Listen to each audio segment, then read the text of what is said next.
What's going on, guys? Jim Jam Gaming here. Got something a little bit different for you all today.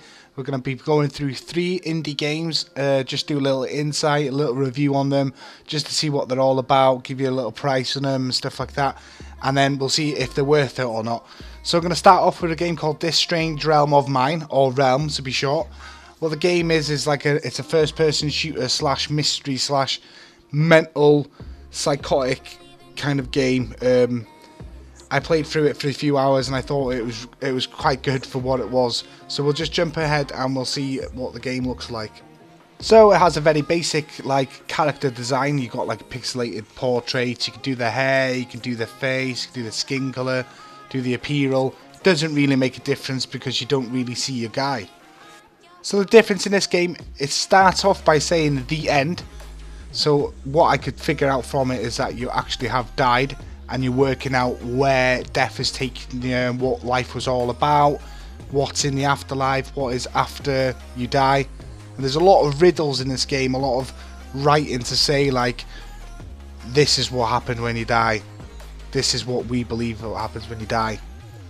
So after it's at the end, we come into this little mini game sort of you're just like a ball of light. You just go around. It's kind of like Slither.io, and you kind of gather out the other balls of light and become bigger, and then eventually you break out of it, and it's kind of like a rebirth or some sort of rejuvenation of your soul. So immediately when you get into the game, this is what it looks like. It's kind of Doom-esque mixed with Minecraft. You get attacked by these little midget assholes here. They look like walking buttholes. But yeah, it's all a bit like Doom-esque, first-person shooter from the classic early 90 days, which, to be honest with you, I didn't really mind. There's a lot of, it's like a lot of Minecraft-esque. If you look around, the blocks looks too familiar for us.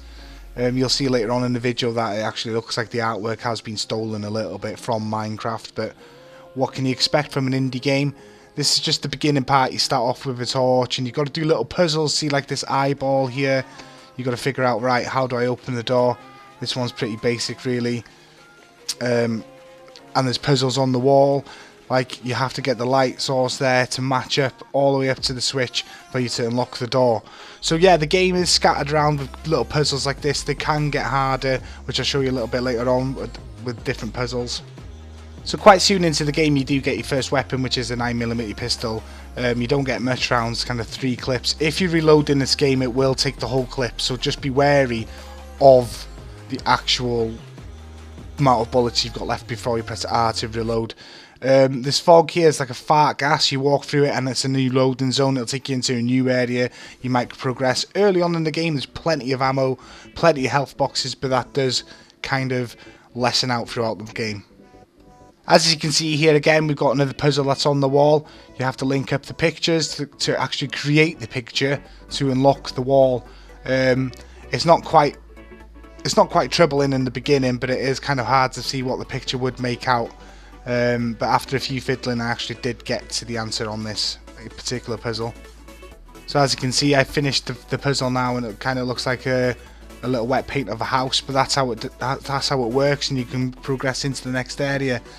You come up to these like mini slideshows when you come through an end of a mission, and it's all about what the game's about, but it's kind of confusing because they're all riddles, so trying to make sense of it, you're like, does it make sense to me?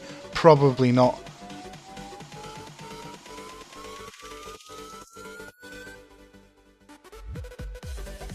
You do eventually get to the Tavern of Limbo, and what this is kind of like a main base for your character to come in after you finish the quests and progress it with the gentleman here that looks like a wizard, Ulrich.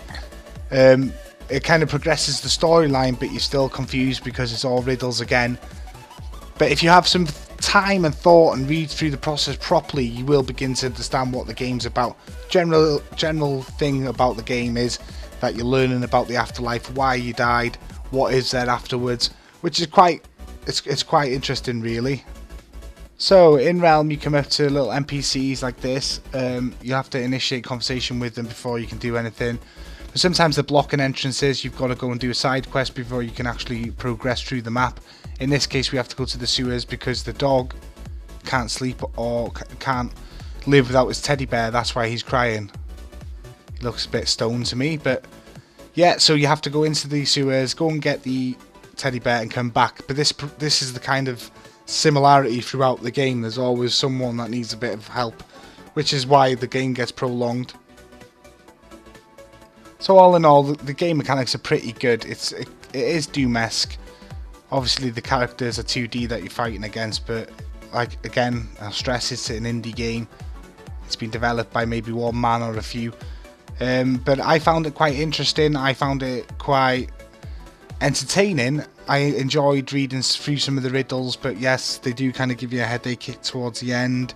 I enjoyed watching the artwork. I thought the artwork on the walls pretty good. The riddles that are written on the walls are pretty good. There's some comments that I made on the walls that you can find, like kind of Easter eggs, quite funny. But yeah, the shootings, obviously Doom-esque again. Sometimes it can get overwhelming if you lose your ammo and you've got to hit them with the whatever melee weapon you've got. In the beginning you start off with a torch, later on you get an axe. So you have to kind of reserve your ammo towards the end of the game to progress. Another nice touch I thought in this game was when you're on lower health, the colour in the screen darkens out, so it does make it difficult to see, but the actual aspect of it is pretty good. So you take a shot, the walls start getting greyer, and if you get to low health, it's pretty much almost black. So that's another thing you have to avoid getting shot for. So after playing this game for a few hours, I really enjoyed the actual atmospheric stuff that they put into the game. Yes, a lot of the artwork looks like it's been nicked from Minecraft, but the actual game itself's not bad. It's quite laid back. You can play it and not stress. I found it quite therapeutic, to be honest with you, just chilling out, doing the puzzles, killing the enemies. It's very Doom-esque, very Minecrafty. You've got to do a lot of side quests to progress, but the riddles are quite interesting. Progressing on storylines quite interesting, and the Easter eggs in the game are pretty good. So if I was going to rate the game so far, as much as played, I'd probably give it a 3 out of 5. There's only a few things it has to work on, really, but for an indie game and for what it is, I think it's really good. And if you're into this sort of game, you'd enjoy it. The price at the moment is $10.99 on Steam. So if you fancy that, go for it, go and buy it, or wait until Steam sale. But if this is your type of game, then I recommend it, because this isn't really my type of game, but I enjoyed it. So yeah, a 3 out of 5 from me. Time to see our next game. This game's called Airmen. It's a sandbox indie game. Basics of the game is you build your airship. It consists of at least 700 parts, and then you go and fly it off in the air and fight other people that are online or single player that have built their airships, and then it's kind of like deathmatch, last man wins. To be honest with you, this game isn't for me. It's just like my summer car. It's very patience. You've got to have the patience to build the plane, find out where they all go. There's a big table of contents there. You can read through it to see how the controls work, how things work onto your ship. But I'll be honest with you guys, I really didn't have the patience to put this all together. I did try, and then I thought, fuck me, this is killing me. But it's not my type of game. It may be yours, so I did try and have a little go of it just to see the actual dynamics of the game. So putting things together can be quite confusing in the beginning, but I can imagine when you actually learn the controls and find out where things go on the ships, then you'll be flying in it, literally. But yeah, not for me, but I'll show you a bit of the actual flying aspect of the game now. So this is the flying aspect of the game. The controls in this game are pretty hard to understand. It didn't click for me. I thought like it was more hidden than anything. But this is the single player part, because I didn't want to go online and just be owned. You actually have to shoot down the other airship, and then obviously if it's just you and them, then you win. If you shoot them down, he'll win otherwise. But I can imagine that you have to spend hours and hours to build these battleships. But you can team up with your friends if that's what you want to do. If this is your type of game, then by all means, go for it. But for me, it's really not. I couldn't even get my head into it to progress this as a proper review. So what I'm doing is just showing you guys what it looks like, just in case you want to pick it up. Right now it's got 15% off in the Steam sale. It's £9.34, but the original retail price is £10.99. But just to show you what this kind of game looks like, the graphics ain't too bad for an indie game. It's more the mechanics that they've put into it, the building the ships, getting the parts to fit in the right places, and then going to test out your battles in the sky. But yeah, I'd probably give it a 2 out of 5, but probably because I don't understand it. So guys, something a bit more down my street now. It's Pixel Shopkeeper, another indie game for you to see. This one I really did enjoy, actually. Kind of reminded me a lot of Receipt Item Shop's Tale, but with less features, if that makes sense, but it makes up for a lot more. So this is the actual customization screen. You can choose your little pixel storekeeper man, do whatever you want with him, put whatever penny you want on him, and then it'll give you some sort of tutorial in the beginning, get your attributes together. Yeah, so you pick your guy, get your attributes together, and then off you go into the shop world. What I did like about this game was the plot. So you have like 16 weeks time to pay off your debt or you will die, and that's from the loan shark, really. So nice one, loan shark. Yeah, that's brilliant threat, thank you. So as soon as you start the game, really, you get chucked into a dungeon, and how the dungeons work is he'll slideshow across the top whilst you've got to grab the loot as they drop and make sure that they fit into the squares.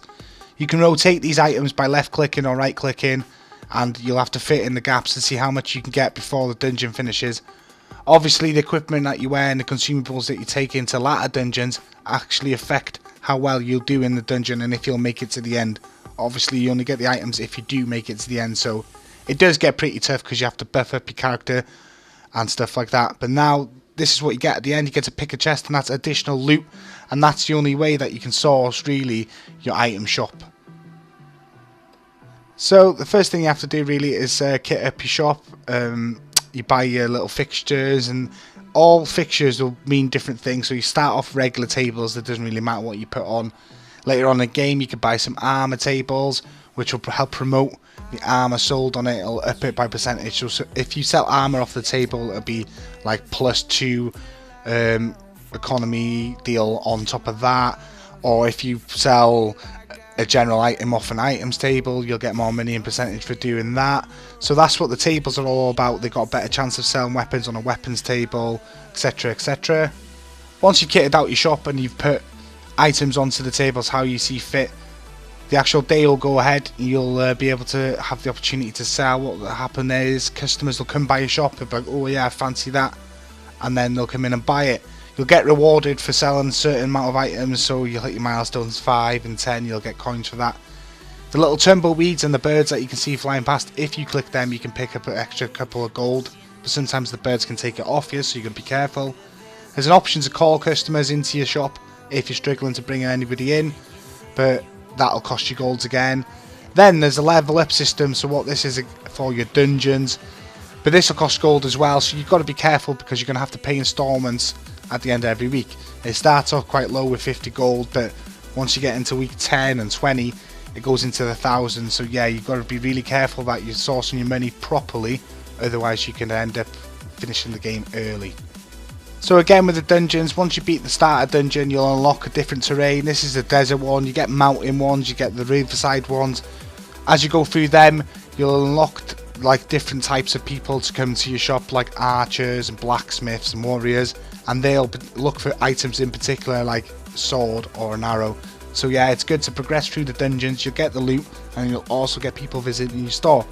They'll also bring extra income to you, they'll give you bonuses for no reason and stuff like that. So it's easy for you to progress if you do the dungeons properly as well. This is obviously the mini map and it'll choose the dungeons, some of them unlocked until you actually progress through the dungeons properly. Another cool feature in this game is that you can actually level up your tables. What leveling up the tables does is it gives it a better chance of selling the item, and you get more gold for selling that item on that table. Upgrading the table, you get a little star next to it. So obviously, again, ensure that you sell items. You've got to right click onto the tables to dust them. If they're not dusted often throughout the day, then people might walk past and not want the item because they're dirty. So you've got to keep on top of stuff like that. You also get some seeds that you can plant next door. Once you've planted the seeds, you can water them over a couple of days, and then they're obviously available for harvest. And the harvest is better for anything that you get in a dungeon. So if they're a green herb and you find it in a dungeon, it's kind of twice as better if you grow it, because it'll sell for more money. Some other cool items in this game is obviously getting some decor, and what the decorations do is if you buy them into your shop, it'll increase any armor. Say for the mirror, it'll cause any armor to be sold, will give you a 5% boost as a level 1, and if you upgrade it even more, you'll get more. It's more end game, latter game stuff, that is, because you haven't got enough money to buy the decor in the beginning. So I can imagine it's a quite strategical thing to buy the decor next to the responding tables at the end game to actually maximize your profits. There's also, if you click onto the items, you can adjust their prices slightly by percentages. You don't want to go too high because people won't buy. You don't want to go too low because you're getting mugged off. So just to wrap it up now, I really enjoyed this game. There's loads of features. You furnish, you can do training, you can buy items off merchants, you can craft stuff if you've got the right materials. You can expand your shop. It all costs gold, but that's what you get when you go to the dungeons. You sell the items, you harvest your crops. It's a really good game. I really did enjoy it. I'm definitely going to play this in my own time again, and I might even make a video towards the end game later. But yeah, I'd really recommend this game, Joe, for something so cheap as an indie game. It's £5.59 in the Steam store. Go and get it now. I'd rate it a 4 out of 5.